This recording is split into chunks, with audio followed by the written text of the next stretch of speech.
Early schooling was in one-room schoolhouse that we called Miller's Hill School.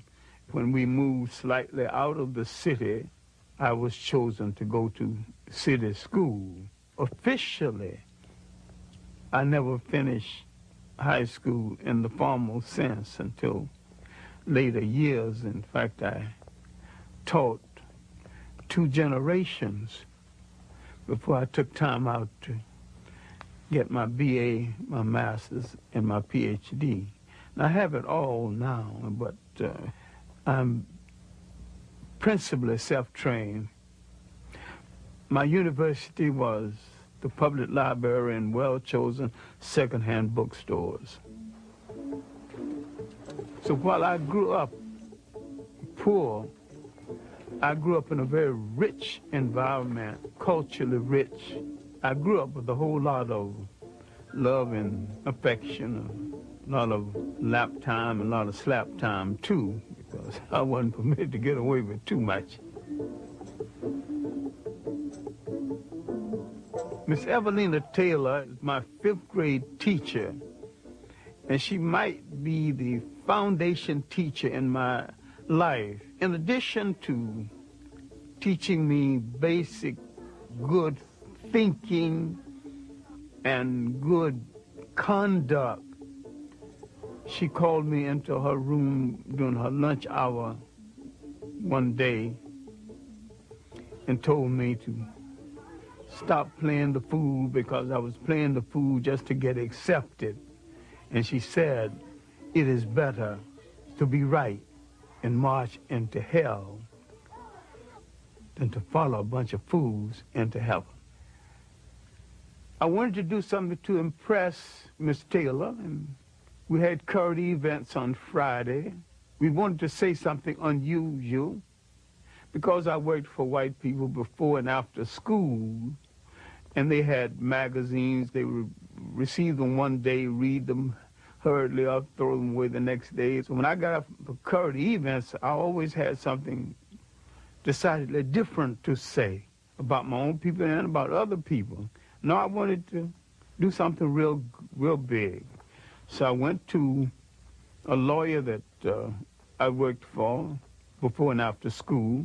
I can still remember his name, Gag Steiner, and I asked him for a book about my people in early world history.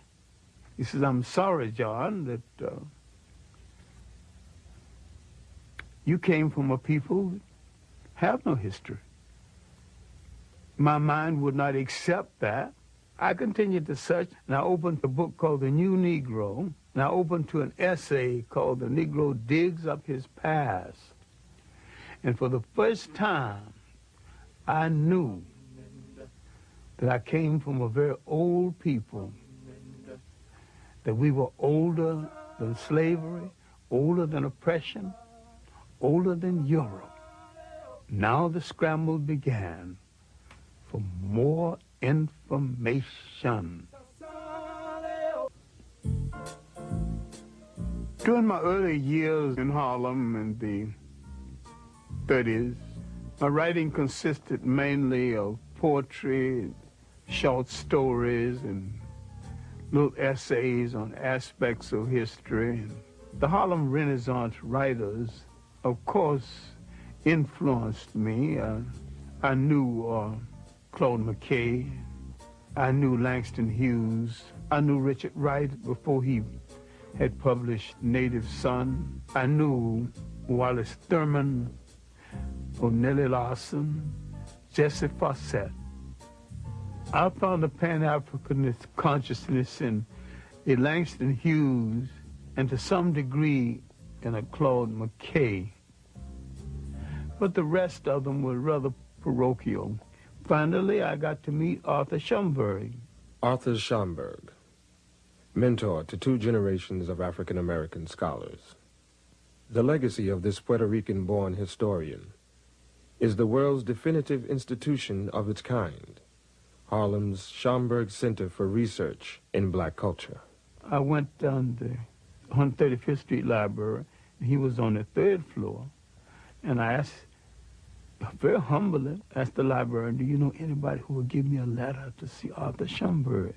And she said very sharply, and impatiently, because she was short of help, you just have to walk up 3 flights. I walked up 3 flights, and there Arthur Schomburg was holding down the desk, being 18 and rash. I wanted to know the history of the African people of the world, henceforth, right now, within the hour, his lunch hour, all of it. He said, sit down, son. What you're calling African history and Negro history are the missing pages of world history. Then he said, son, go study the history of your masters. Go study the history of the people who enslaved you and find out why they found it a necessity to remove an entire people from the respectful commentary of the history of the world. Well, my earliest impressions of them was a people in power who intended to stay in power, and I began to wonder why they had so much and other people had so little, and why everybody I knew worked harder than they. Who made this arrangement? I studied European history and world history. Now, when I went back to Schomburg with some knowledge of background of European history, now he began to show me how to study African history. Arthur Schomburg taught me the interrelationship of African history to world history. Willis N. Huggins of the Old Harlem History Club taught me the political meaning of history. And from the lectures of William Leo Hansberry of Howard University, I learned the philosophical meaning of history. The most valuable lesson I would learn is that when you address a people by their right name, that name must relate to land, history, and culture. All people go back to the geography of their original origin and identify themselves, no matter where they live on the face of the earth. We have overused the word black because black tells you how you look, but it don't tell you who you are. You can call an Italian white, but that don't tell you anything about him. We are the only people who seem to have lost that all essential trait of geographical and historical reference.